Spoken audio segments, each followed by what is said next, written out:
Stand by for the evening prayer. Let us pray. Almighty God, we pray the Fed stops their dangerous hyperinflation practice of printing money, and the Obama administration stops spending money that doesn't exist.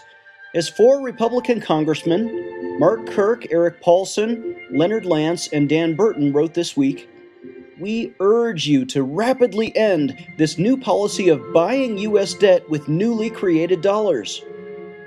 God, help stop our national spending binge before America goes bankrupt.